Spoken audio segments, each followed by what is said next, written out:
నరహత్య చేసే వారిలో ఉన్నాడంట, బంధించబడి. అందరూ ఒక దగ్గర పట్టరు. మర్డర్ చేసిన వాళ్ళు ఒక చోట, హత్యా ప్రయత్నం చేసిన వాళ్ళందరూ ఒక చోట, ఇంకా ఇంకా రకరకాలు ఉన్నాయి కదా. వాటన్నిటిలో చేసిన వాళ్ళందరిలో ఒక్కొక్క దగ్గర ఒక గుంపుగా పెట్టేస్తారు. స్తోత్ర. ఎక్కువ శిక్ష చేసిన వాడు తక్కువ శిక్ష చేసిన వాళ్ళు కలపరు, లేకపోతే దాని నీళ్ళు వాళ్ళు కలపరు. పడ్డటువంటి శిక్షను బట్టి అక్కడ ఉంచబడతారు వాళ్ళంతా. ఇతను ఎక్కడ ఉంచబడ్డాడంటే నరహత్య చేసిన వారి మధ్యలో ఉంచబడ్డాడు. అంటే ఇతను ఏం చేశాడు? నరహత్య చేసినాడే. స్తోత్ర. హల్లెలూయా. ఈ 4 సువార్తల్లో ఇతను కనబడుతున్నాడు. ఇతని పేరు బరబ్బా. ఇతడేదో గొప్ప వ్యక్తి కాదు, బాగా పేరుగాంచిన వ్యక్తి. ఏ వ్యక్తి అంటే 4 సువార్తలు రాయబడటం అసలు సామాన్యం అండి.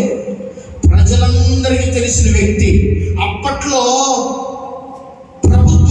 రోమా ప్రభుత్వం మీద వ్యతిరేకంగా, దేని మీద? రోమా ప్రభుత్వం మీద వ్యతిరేకంగా రాజకీయంగా అతను తిరుగుబాటు చేసినాడు. స్తోత్ర. ఈ వ్యక్తి తిరుగుబాటు చేసిన వ్యక్తి. బందిపోటు దొంగ అని ఒక వాక్యంలో రాయబడింది. నరహత్య చేసేవాడని ఒక చోట రాయబడింది. ఎవరిని విడుదల చేయాలని పిలాతు అడుగుతా ఉంటే ప్రజలందరినీ ఎవరు విడుదల చేయమన్నారు? మాకు బరబ్బాను విడుదల చేయండి. బరబ్బా ఎవరని చెప్పాను నేను? నరహత్య చేసేవాడని, బందిపోటు దొంగ అని. స్తోత్ర. హల్లెలూయా. ఎవరంట? అందరూ చెప్పండి, ఎవరంట? నరహత్య చేసినాడు. ఎవరు? మా ఇంట్లో దొంగ అన్నట్టుంది నాకు. ఇంకేదో చూస్తున్నారండి. స్తోత్రం. బందిపోటు దొంగ. ఏదన్నా బందిపోటు దొంగని క్రీస్తుతో పోలిక చేస్తున్నాడు. ఎవరిని విడుదల చేయాలి? క్రీస్తు అనబడిన యేసునా, లేకపోతే బరబ్బన? ఎవరిని విడుదల చేయాలి? ఏమండి, యేసయ్యకి బరబ్బకి అసలు పోలిక ఉందా? యేసయ్యకి బరబ్బకి ఎక్కడైనా ఏ స్థానంలో అయినా పోలిక ఉందా? స్తోత్ర.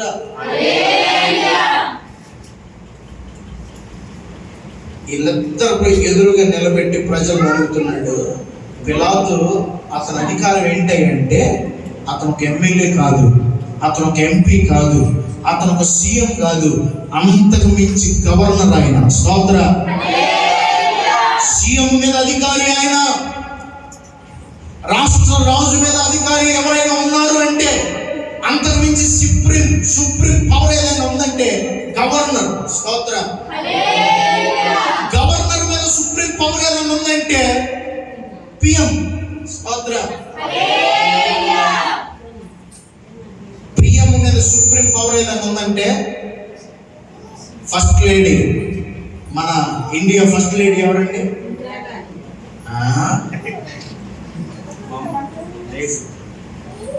అంటే ఫస్ట్ లేడీ అండి.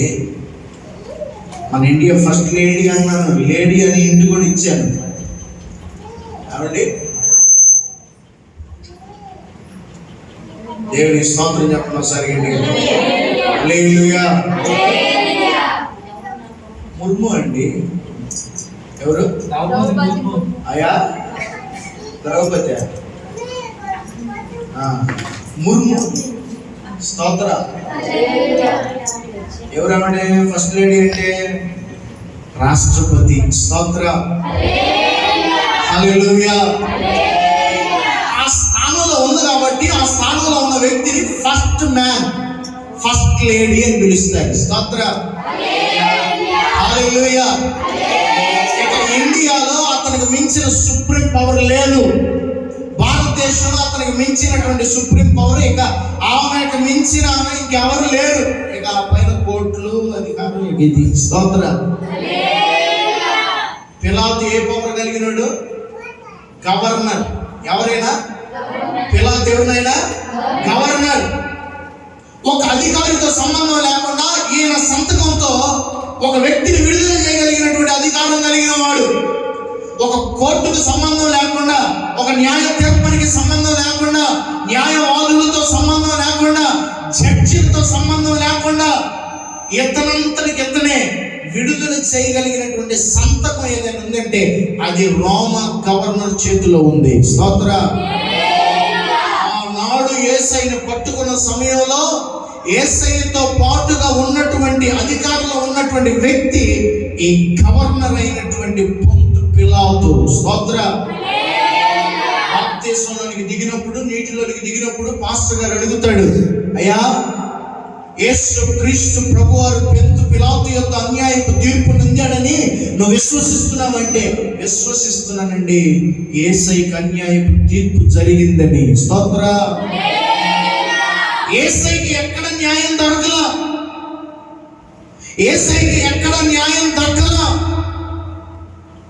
యేసయ్య ఇది మంచిది కాదు అని చెప్తే యేసయ్య అక్కడ చక్కడు. స్తోత్ర. ఇది చెయ్యొద్దు బాబు, ఇలాగ చేయకూడదు అని చెప్తే యేసయ్యకి శిక్ష పడింది. ఏ శిక్ష పడిందో తెలుసా? శిలువ శిక్ష పడింది. స్తోత్ర. ఒక దొంగ మధ్యలో ఒక దొంగ వలె బరబ్బా అనేటువంటి బందిపోటు దొంగకి యేసు క్రీస్తుకు పోలిక లేకపోయినా యేసయ్యని ఎదురుగా పెట్టుకుని ఎవరిని విడుదల చేయమంటారండి? ప్రజలందరూ కేక వేశారు, మాకు బరబ్బా కావాలి. స్తోత్ర.